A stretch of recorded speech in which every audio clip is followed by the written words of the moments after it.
पकड़ लिया।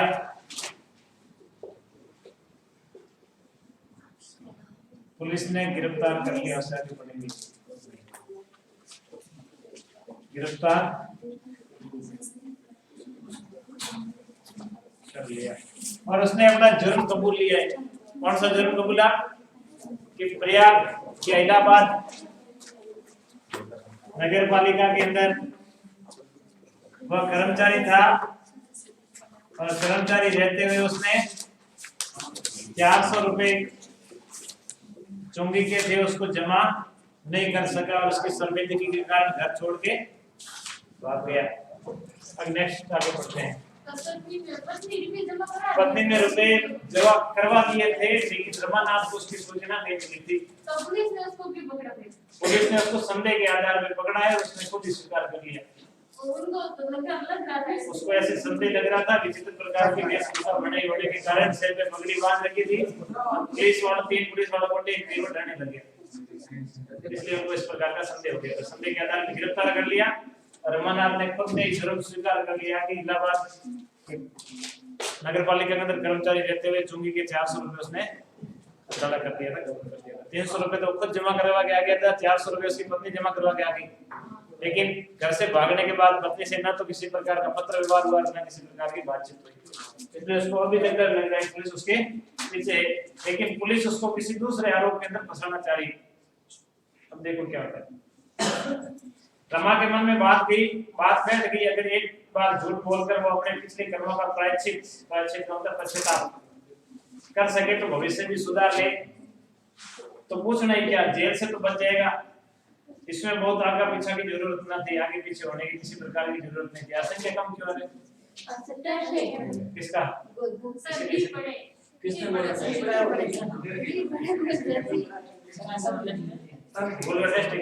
करें? चलो आप अपना मैटर पढ़ते हैं, भूगोल की बात करते हैं।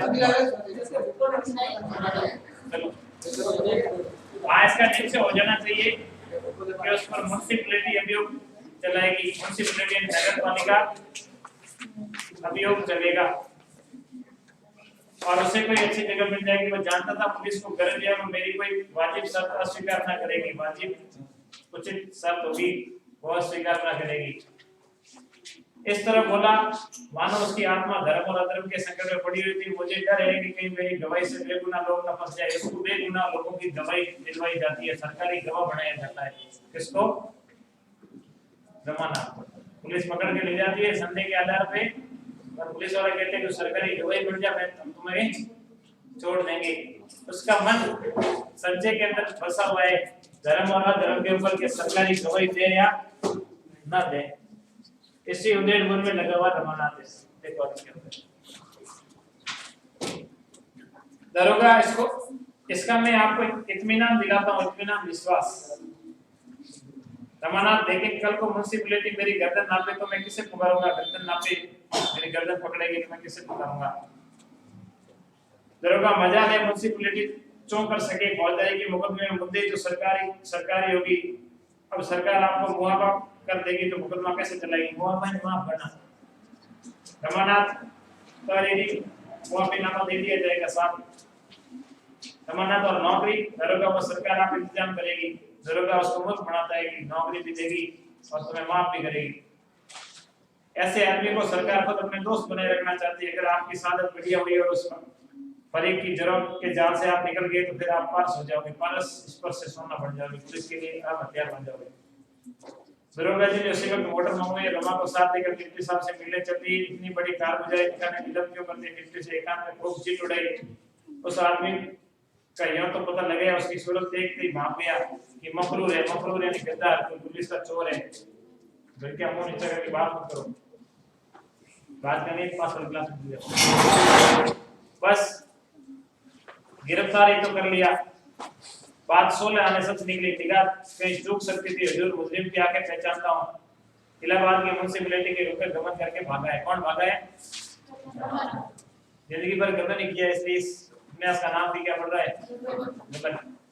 इस मामले में साधन देने को तैयार है, आदमी पढ़ा लिखा है, सूरत का शरीफ और जहीन है। जहीन अच्छा डिप्टी ने संधि के भाव से कहा आदमी तो होशियार मालूम होता है मगर मुआफीनामा मिले वगैरह से हमारा एतबार ना होगा। कहीं से ये सुबह सुबह यानी शक हुआ कि हम लोग उसके साथ कोई चाल चल रहे हैं तो साफ निकल जाएगा। डिप्टी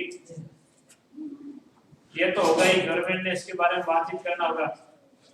आप टेलीफोन मिलाकर इलाहाबाद पुलिस से पूछिए कि इस आदमी पर कैसा मुकदमा है, ये सब तो गवर्नमेंट को बताना होगा। दरोगा ये टेलीफोन डायरेक्टली देखिए, नंबर मिलाया, बातचीत शुरू हुई। डिप्टी क्या बोला? दरोगा कहता है क्या इस नाम की किसी आदमी पर मुकदमा नहीं है और वास्तविक रूप से इलाहाबाद में अंदर किसी प्रकार का कोई मुकदमा पुलिस वालों ने ऐसे संदेह के आधार से गिरफ्तार किया है। दरोगा कहता है यहाँ ऐसी इस नाम के किसी आदमी पर मुकदमा नहीं है। डिप्टी ये कैसा भाई, कुछ समझ में नहीं आता, इनसे नाम तो नहीं बदल दिया? दरोगा कहता है मुंशी प्लेटी में किसी ने रुपए गबन नहीं किए, कोई मामला नहीं है। डिप्टी ये तो बड़ा ताज्जुब का बात है, आश्चर्य की बात है। आदमी बोलता है हम रुपया लेकर भागा, मुंशी प्लेटी बोलता है कोई रुपया गबन नहीं किया। ये आदमी पागल तो नहीं है? खुद कह रहा है कि मैं रुपये लेकर भागा हूं, मुंशी प्लेटी नगर पालिका भाग करके बोला था किसी प्रकार का गबन का कोई घोटाला नहीं। क्यों? क्योंकि उसकी पत्नी ने रुपए चुका दिए। दरोगा मेरी समझ में कोई बात नहीं आती मगर कहते तुम्हारे ऊपर कोई इल्जाम नहीं है तो फिर उसकी गर्द भी ना मिलेगी, गर्द देने की जरूरत भी नहीं रहेगी। अच्छा मुंशी प्लेटी के दफ्तर से पूछिए। दरोगा ने फिर नंबर मिलाया, सवाल जवाब होने लगा। दरोगा आपके यहाँ रमानाथ कोई क्लर्क था? जवाब जी हाँ था। दरोगा कुछ रुपए गबन करके भागा था? जवाब नहीं, वो घर से भागा है, कोई गबन नहीं किया। क्या वो आपको यहाँ है? दरोगा जी हाँ, हमने उसे गिरफ्तार किया, वो खुद कहता है कि मैंने रुपए गबन किया है। बात क्या है? पहले पुलिस में फोन करते हैं, पुलिस वाला कहते हैं हमारे पास कोई एफआईआर नहीं। संदेह की स्थिति होने के बाद वापस किसमें फोन करते हैं? उस नगर पालिका के अंदर ही फोन किया जाता है, इलाहाबाद की नगर पालिका। जवाब पुलिस तो लाल ऊंचे करे, जरा दिमाग लगाइए दरोगा, यहाँ तो अकल काम नहीं करती। जवाब यही क्या, कहीं भी काम नहीं करती। सुनिए रमानाथ ने बीजान लगाने में गलती की, डरकर भागा। बाद को मालूम हुआ कि तहवील में कोई कमी ना थी। आई समझ में बात, मिलान करने में गड़बड़ी कर दी और बाद में भाग गया।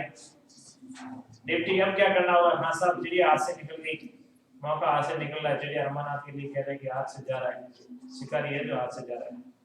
दरोगा निकल कैसे जाएंगे? जो रमानाथ से ये बात कई क्यों जाए?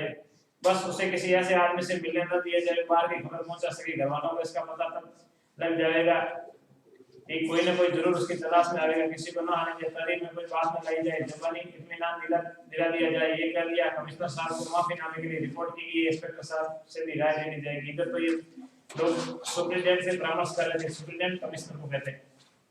उधर 1 घंटे में देवी जी लौटकर थाने आ गया तो कांस्टेबल का दरोगा जी वो साहब के पास गए।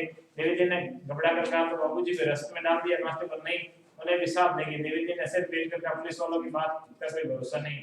कह दिया कि 1 घंटे में रुपए लेकर आता हूं, मगर इतना भी सबूर न हुआ। सरकार की से 500 तो मिलेंगे, 600 देने को तैयार है। वहां सरकार में कारगुजारी हो जाएगी क्या? वही उन्हें प्रयागराज भेजने की, मुझसे भेंट न होगी, बुढ़िया रोड पर मर जाएगी। ये कहता हुआ देवी जी वहीं जमीन पर बैठ गया। देवी जी रिश्वत के लिए रुपए लेकर आया था, लेकिन तब तक उसको आगे भेज दिया गया। कांस्टेबल ने पूछा तो यहाँ कब तक बैठे रहोगे? देवी जी ने मानो कीड़े की काट से हाथ होकर कहा अब तो दरोगा जी से दो बात करके ही जाऊंगा, चाहे जेल ही जाना पड़े, फटकारूंगा जरूर, पूरी तरह फटकारूंगा। आखिर तुमने भी तो बाल बच्चे होंगे, क्या भगवान से जरा भी नहीं डरते? तुमने बाबूजी को जाते देखा था, बहुत रंजीदा थे, रंजीदा सत्य थे। कांस्टेबल रंजीदा तो नहीं थे, खासी तरह हंस रहे थे। दोनों जने मोटर में बैठकर गए थे। देवी ने अविश्वास के भाव से कहा हंस क्या रहे होंगे बेचारे, मुंह से चाहे आज से दिल तो रोता ही होगा। देवी ने यहाँ पे 1 घंटा भी ना हुआ था कि सासु जग्गू आखनी जग्गू बाट उसकी पत्नी डोगरी पीछे आ गई। देवी के द्वार पर बैठे देखकर बोली तुम यहाँ क्या करने लगे, भैया कहाँ है? देवी ने मनमात होकर कहा भैया को लेके सुप्रीटेंडेंट के पास। किसके पास ले गए? सुप्रीटेंडेंट के पास। बेचारे का कोई दोस्त भी नहीं है, लेकिन उसको संदेह है, भ्रम है अभी तक कि वहां उसने केस नहीं डाले नगर पालिका में। रुपए तो उसकी पत्नी ने चुका दिए। यही होता है, दोनों के बीच तालमेल नहीं बैठा, जैसे सरकार है इधर देखना पड़ता है। बैठ होती है ऊपर ही ऊपर, प्रयागराज भेज दिए जाते हैं। जगो दरोगा जी बड़े हैं, वो कहाँ तो कहा था इतना लेंगे, कहाँ लेकर चल दिए। देवी दिन इसलिए तो बैठा हूँ, आगे तो दो बातें कर लो, दो बातें आमने सामने होकर बात कर लो। जग्गू हाँ फटकारना जरूर, जो अपनी बात का नहीं वो अपने बाप का क्या होगा? मैं तो खरी कहूंगी मेरा क्या कर लेंगे। जो अपनी बात का नहीं वो अपने बाप का भी नहीं होगा, मैं तो पक्की बात करूंगी। बुढ़िया कहती मेरा क्या कर लेंगे। देवी जी दुकान पर कौन है? जगह बंद कराई हो, अभी बेचारे ने कुछ खाया भी नहीं है, सवेरे से वैसे ही है, चूल्हे में जाए और तमाशा, उसी के टिकट लेने तो जाते थे ना, घर से निकलते तो कई बला से पड़ती, यानी मुसीबत कैसे आ गई थी? टिकट लेने गया था, अगर घर से नहीं निकलता तो ये मुसीबत नहीं आती। फिल्में देखने के लिए गया था, कौन गया था?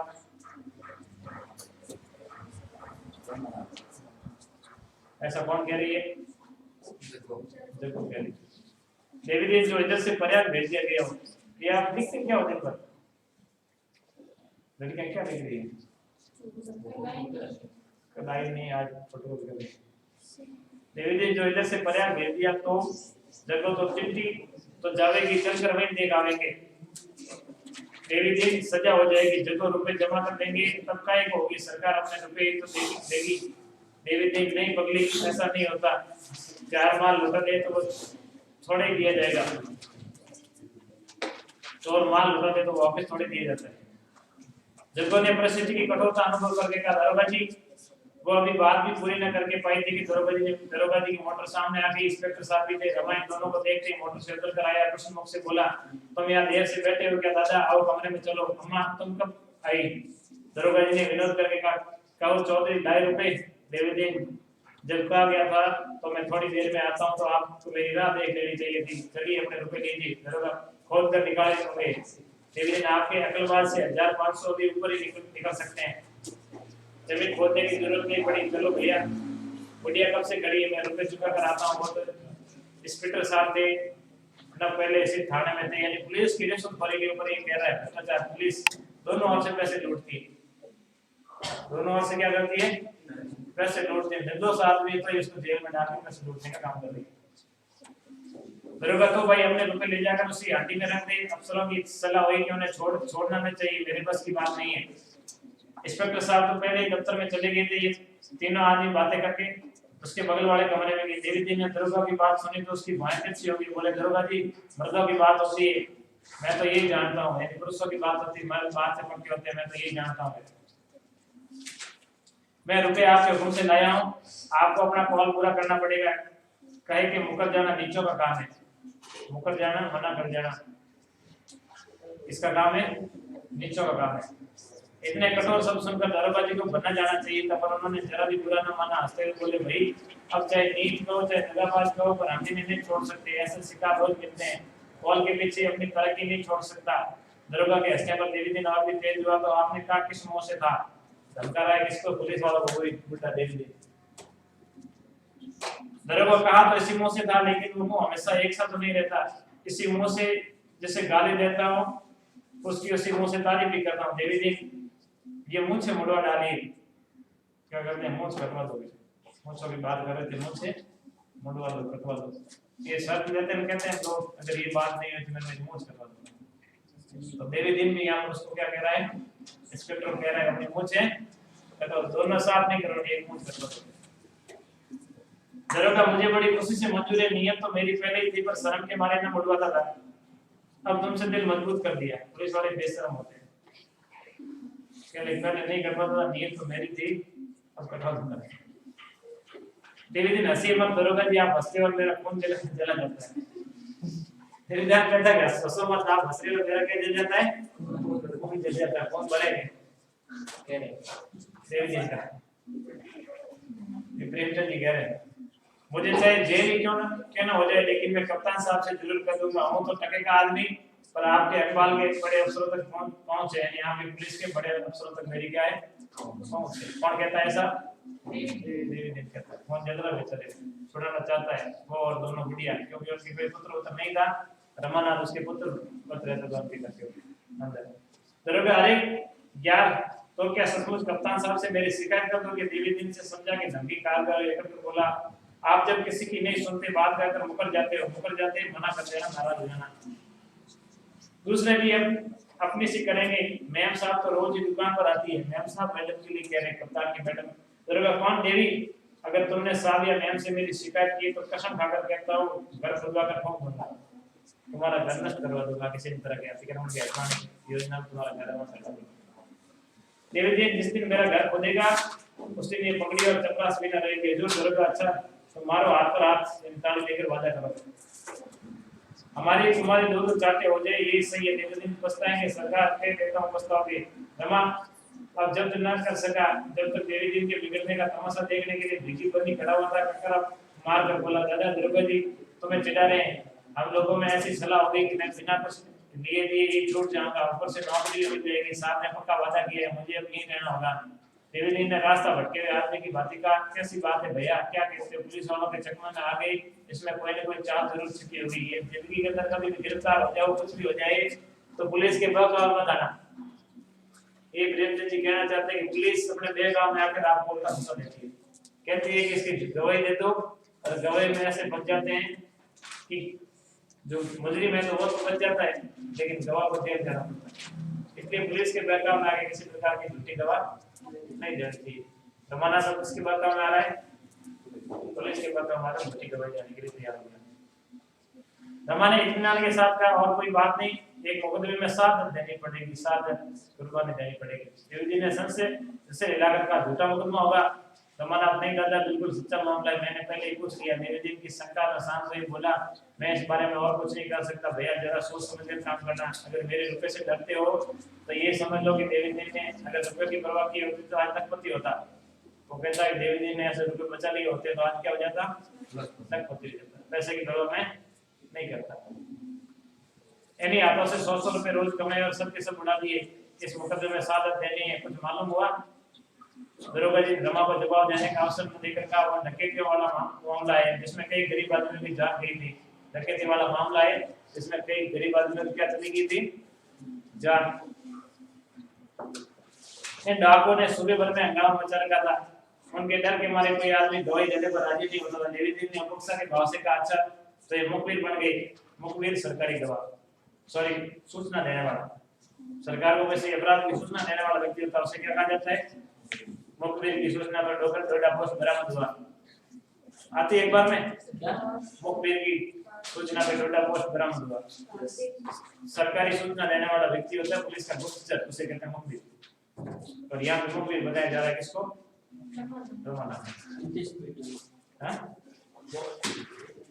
देवी देवी की उपेक्षा के भाव से कहा, अच्छा तो मुखबिर बन गई, ये बात है उसमें तो जो पुलिस सिखाएगी भाई तुम्हें करना पड़ेगा। भैया मैं छोटी समझ का आदमी हूँ, बातों का मर्म क्या जानूं, मर्म मेरी गलत से है, भेद क्या जानूं।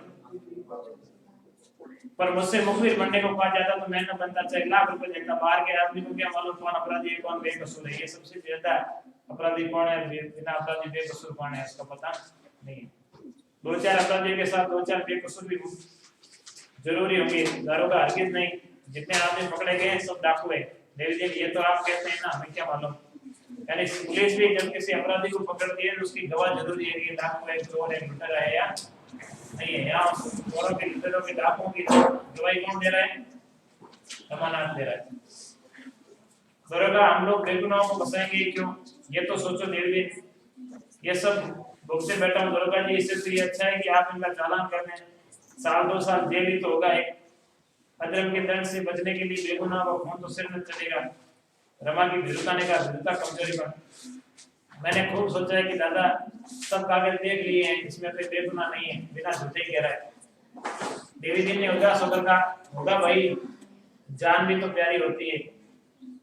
ये कहकर वो पीछे घूम पड़ा, अपने मनोभावों को ऐसे स्पष्ट रूप से वो प्रकट न कर सकता था। एकाएक उसे एक बात याद आ गई, मुड़कर बोला, तुम्हें कुछ रुपए देता जाऊं। रमा ने किसी का कहा, क्या जरूरत है दरोगा, आज से इन्हें यही रहना पड़ेगा, ये जेल के अंदर ही रहना पड़ेगा।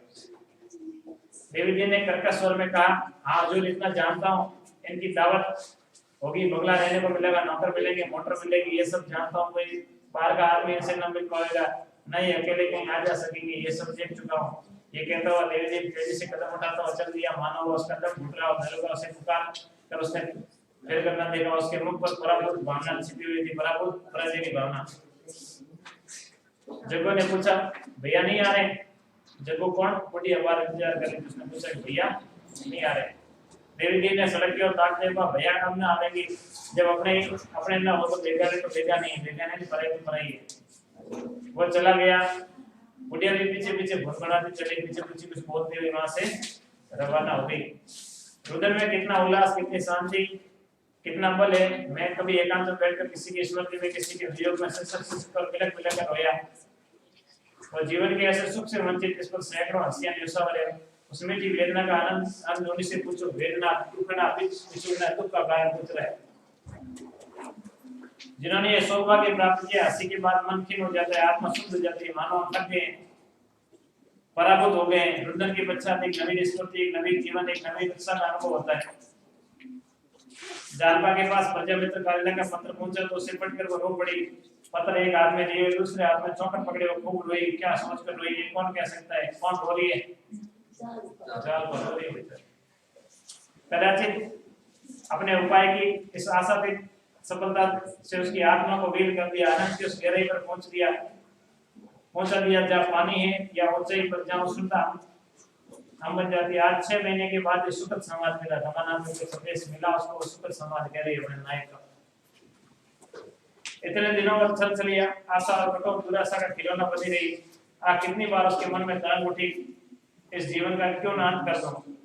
आत्महत्या करने की उसके मन में सोची, लेकिन वो मरी नहीं। कहीं मैंने सचमुच प्राण त्याग दिए होते तो उनके दर्शन भी न पाती, पर इनका क्या या कितना कठोर है। 6 महीने से यहाँ बैठे, एक पत्र भी नहीं लिखा, खबर तक नहीं ली। आखिर ये न समझ लिया होगा कि बहुत होगा, रो रो कर मर जाएगी। उन्होंने मेरी परवाह की कब की? 10-20 रुपए तो आदमी यार दोस्तों पर ही खर्च कर देता है। वो प्रेम नहीं है, प्रेम हृदय की वस्तु है, रुपए की नहीं। एक प्रेम हृदय से होता है, कभी रुपए से प्रेम नहीं होता है।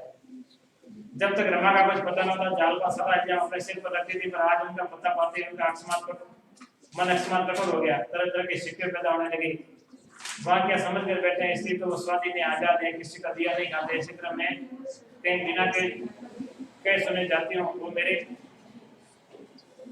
साथ किस तरह पेश आते हैं, शायद तलवार लेकर गर्दन पर सवार हो जाए, जिंदगी भर मुंह न देखती। वहीं खड़े खड़े जालपा ने मन ही मन शिकायतों का दंतक बोल दिया। जालपा को ये शिकायत हो रही है, मन में वेदना हो रही है, पीड़ा हो रही है कि इतने बिछड़ने के बावजूद जो मेरे से मिलने के लिए क्यों नहीं आए, या मुझे किसी प्रकार का पत्र क्यों नहीं लिखा। इसलिए कह रही है कि प्रेम तो केवल दिखावे का प्रेम कर रहे हैं। सहसा रमेश बाबू ने द्वार पर पुकारा, गोपी गोपी जरा इधर आना। मुंशी जी ने अपने कमरे में पड़े करा कर कहा, कौन है भाई, कमरे में आ जाओ। अरे आप है रमेश बाबू। बाबूजी मैं तो मरकर जिया हूँ, बस यही समझिए कि नई जिंदगी हुई है। वही जो दयानाथ बीमार था वापिस ठीक हो गया। कोई आशा न थी, कोई आगे ना कोई पीछे, दोनों लौंडे आवारा है। लौंडे लड़कों के लिए कह रहा है, आवारा फालतू घूमने वाले। मैं मरूं या जियूं उनसे मतलब नहीं, उनकी माँ को मेरी सूरत देख के डर लगता है। बस बेचारी बहू ने मेरी जान बचाई। किसने जान बचाई है? बहू। कौन? वरना होती तो अब तक चल बसा होता। रमेश बाबू ने कृत्रिम संवेदना दिखाते हुए कहा, आप इतने बीमार हो गए थे और मुझे खबर तक नहीं हुई थी। कृत्रिम क्यों दिखावटी वेदना पीड़ा व्यक्त की है। मेरे यहाँ रहते आपको इतना कष्ट हुआ, बहू ने भी मुझे एक पुर्जा न लिख दिया, छुट्टी लेनी पड़ी होगी। मुंशी जी छुट्टी के लिए दरख्वास्त तो भेज दी थी, मगर साहब ने मेरी डॉक्टरी सर्टिफिकेट नहीं भेजी। 16 रुपए किसके घर से लाता हूँ। एक दिन सिविल सर्जन के पास गया था, मगर उन्होंने चिट्ठी लिखने से इनकार कर दिया। आप तो जानते हो बिना फीस दी बात नहीं करते। मैं चला गया, उसके पास भेज दी। मालूम नहीं मंजूर हुई या नहीं, ये तो डॉक्टरों का हाल है। देख रहे हैं कि आदमी मर जाता है पर बिना भेंट किए कदम न उठाएंगे, यानी डॉक्टरों के लिए भी रिश्वतखोरी का काम है। रमेश बाबू ने चिंतित होकर कहा, ये तो आपने पूरी खबर सुनाई, मगर आपकी छुट्टी नामंजूर हुई तो क्या होगा? मुंशी जी ने माथा ठोकर कहा, होगा क्या, घर बैठा रहूंगा, साहब पूछेंगे तो साफ कर दूंगा। मैं सदैव के पास गया था, उसने छुट्टी नहीं दी। आखिर इन्हें क्यों सरकार ने नौकर रखा है? मौज कुर्सी की शोभा बढ़ाने के लिए मुझे डिसमिस हो जाना मंजूर है, पर सर्टिफिकेट न दूंगा। लौंडे गायब है, आपके लिए पान तक लाने वाला कोई नहीं है, क्या करूं? रमेश ने मुस्कुरा कर कहा, मेरे लिए आप तरदूत ना करें, मैं आज पान खाने नहीं भरपेट मिठाई खाने आया हूँ। जालपा को पुकार कर कहा, बहुजी तुम्हारे लिए खुशखबरी लाया, मिठाई मंगवा लो। कौन सी खुशखबरी लाया है? रमानाथ का एड्रेस पता मिट गया। जालपा ने पान की तस्वीर उनके सामने रखकर कहा, पहले एक खबर सुनाई है, शायद आप इस खबर को नहीं समझ रहे हो, पुरानी हो गई है। रमेश जी कहीं हो ना, रमानाथ का पता चल गया, कलकत्ते में है। रमानाथ कहाँ पे है? कलकत्ते में। यहाँ पता चला तो जेल में चला गया। जालपा मुझे पहले ही मालूम हो चुका है। मुंशी जी झटपट उठ बैठे, उन्होंने ज्वर मानो भागकर उत्सुकता की आड़ में जा गया। रमेश का हाथ पकड़कर बोले मालूम हो गया कलकत्ते में कोई खत आया था क्या? रमेश खत नहीं था, एक पुलिस इंक्वायरी थी, मैंने कह दिया और पर किसी तरह का इल्जाम नहीं है। तुम्हें कैसे मालूम हुआ बहू जी? जालपा ने अपनी स्कीम बयान की, पंजाब मित्र कार्यालय का पत्र भी दिखाया, पत्र के साथ रुपयों की रसीद थी जिस पर रमा का हस्ताक्षर था। रमेश दस्तक तो रमा बाबू का बिल्कुल साफ, धोखा हो ही नहीं सकता। मान के बहू जी वाह क्या हरकत निकाली, हम सब ने कान काट दी, किसी को न सूझी। हम जो सोचते हैं तो मालूम होता है कितनी आसान बात थी, किसी को जाना चाहिए या बच्चा को पकड़कर घसीट लाए। बच्चा रमेश रमनाथ के लिए कहा जा रहा है। ये बातचीत हो रही थी कि रतन आप पहुंची, जालपा उसे देखती वहां से निकली और उसके घर से लिपटकर बोली बहन कलकत्ते से पत्र आ गया भाई। ये रमन मेरे सिर की कसम, जालपा आसस कहते हैं खत देखो ना। रतन तो तुम आज ही चली जाओ। जालपा ये तो मैं सोच रही हूँ तुम चलोगी। रतन चलने को मैं तैयार हूँ लेकिन अकेला घर किस पर छोड़ूंगा? मुझे मणिभूषण पर कुछ सुबह होने लगा, सुबह तक होने लगा। अब जालपा पीछे उसकी खोज के लिए कहाँ जा रही है? कलकत्ते के लिए जा रही है। उसकी नीयत अच्छी नहीं मालूम होती है। बैंक में 20,000 रुपए से कम न थे, सब न जाने कहाँ उड़ा दिए। कहता है क्रियाक्रम में खर्च हो गए, क्रियाक्रम अंतिम संस्कार के लिए खर्चा हो गया। 20,000 रुपए किसके उड़ा दिए? वकील साहब के बैंक खाते में थे, वो सब रुपए उड़ा दिए। हिसाब मांगती हो तो आंखें दिखाता है, दफ्तर की कुंजी अपने पास रखे हुए हैं, मांगती हो तो टाल जाते हैं। मेरे साथ कोई कानूनी चाल चल रहा है, डरती हूँ मैं इधर जाऊं उधर वो सब कुछ दे देकर चलता बने। बंगले के ग्राहक आ रहे हैं, बंगले के ग्राहक आ रहे हैं, बेचने के लिए लग रहा है। ग्राहक के लिए कह रहा है। मैं भी सोचती हूँ गांव में जाकर शांति से बड़े लोग बंगला बिक जाएगा तो नगद रुपए आ जाएंगे। मेहनत होगी तो शायद ये रुपए मुझे देखने को भी ना मिले। गोपी को साथ लेकर आज ही चली जाओ, रुपए का इंतजाम मैं कर दूंगी। जालपा गोपीनाथ तो शायद न जा सके, दादा की दवा दारू के लिए भी तो कोई चाहिए। रतन वो मैं कर दूंगी, मैं रोज सवेरे आ जाऊंगी और दवा देकर चले जाऊंगी। शाम को भी एक बार देख जाया करूंगी। जालपा ने मुस्कुरा कर कहा दिन भर उनके पास घटा कौन देगा? रतन मैं थोड़ी देर बैठी क्या करूंगी, मगर तुम आज ही जाओ, बेचारे वहां न जाने किस दिशा में होंगे तो ये तय रही है। रतन मुंशी जी के कमरे में आ गई तो रमेश बाबू उठकर खड़े हो गए और बोले आइए देवी जी, रमा बाबू का पता तो चल गया। रतन इसमें आधा श्रेय मेरा है, श्रेय यानी उपलब्धि, आधी उपलब्धि मेरी है। रमेश आपकी सलाह से तो हुआ ही होगा, अब वहां लाने की फिक्र करनी है। रतन जालपा चली जाए, पकड़ लावे, गोपी को साथ लेते जावे। आपको पता इसमें कोई आपत्ति तो नहीं है? दादाजी मुंशी जी को आपत्ति तो थी, उनका बस चलता था इससे उसको 10-5 आदमियों को जमा कर लेते, फिर आदमियों के घर चले जाने पर क्यों आपत्ति न होती? मगर समस्या ऐसी आ पड़ी थी, कुछ बोल न सके। गोपी कलकत्ते के शहर को ऐसा अवसर पाकर क्यों न खुश होता? विशंबर दिल में ऐड कर रह गया, ऐड करे नहीं नाराज होकर रह गया। दोनों भाई थे रमानाथ के, गोपी और विशंबर।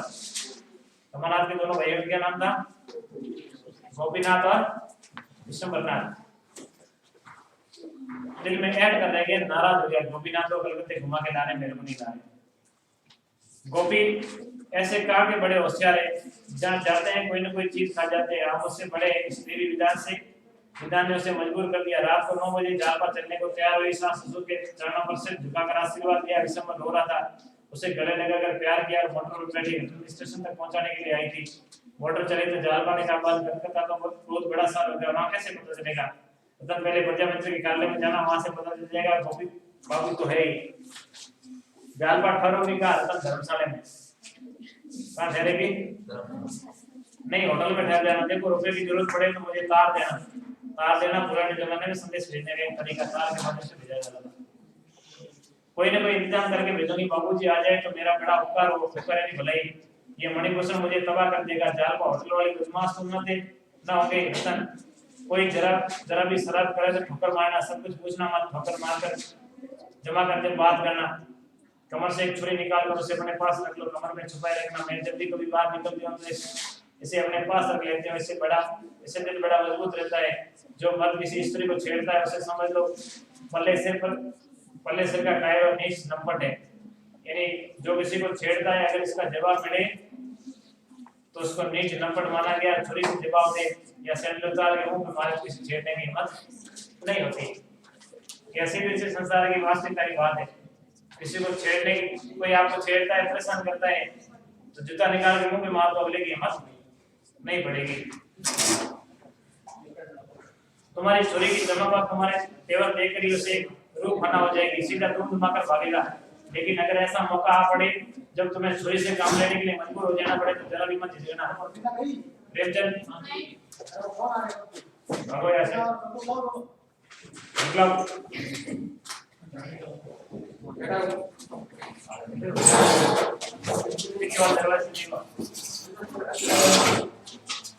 क्या होगा क्या ना होगा जो कुछ होगा हो जाएगा। यानी किसी के साथ छेड़खानी करे तो रतन इसको सीख दे रही है।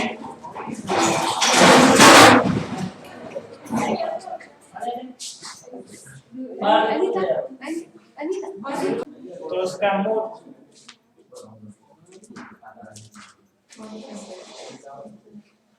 छेड़खानी करे तो उसका मुंह तोड़ जवाब देना और छुरी लेकर उसके ऊपर पिल पड़ना, आक्रमण कर देना, किसी की मजा में मत भी नहीं होगी।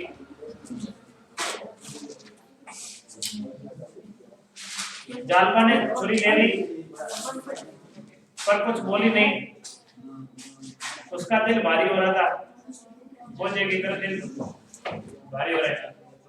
इतनी बातें सोचने और पूछने की थी कि उसके विचार से उसका दिल बैठ जाता था। स्टेशन आ गया, पुलियों से असबाब उतर, असबाब सामान को कहते हैं, लिख लो पेन से, असबाब किसे कहते हैं, कुछ शब्द आते हैं लिखते रहो।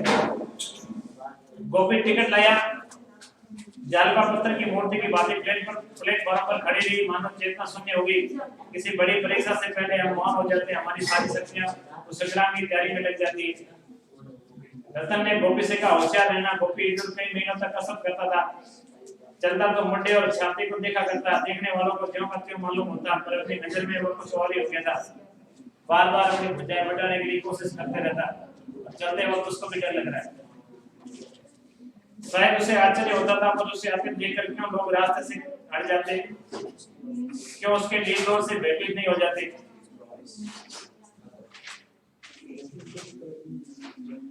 अकड़कर बोला, किसी से जरा भी चीज चपड़ हुई तो हड्डी तोड़ दूंगा। नितिन मुस्कुराई, ये तो मुझे मालूम है, सो मत जाना। गोपी पलक तक तो झपकेगी नहीं, मजा ले नींद आ जाए।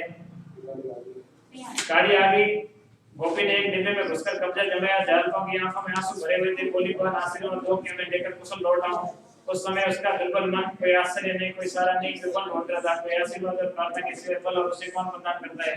ये फल और ये शांति अक्षण भंडार है, जो किसी निराश नहीं करती, जो सबकी बाह पकड़ता है, सबका बेड़ा पार कर देता है, सारा संबल ढूंढ रही। इंजन ने सीटी दी, दोनों सहेलियां गले मिली। जालपा गाड़ी में जा बैठी। रतन ने कहा, जाते जाते कर भेजना। जालपा ने सिर हिलाया, अगर मेरी जरूरत मालूम हो तो तुरंत देखना, मैं सब कुछ छोड़कर चली जाऊंगी। जालपा ने फिर सिर हिला दिया, रास्ते में रोना मत। जालपा हंस पड़ी और गाड़ी चल दी। नेक्स्ट कल इतना टाइम बचा।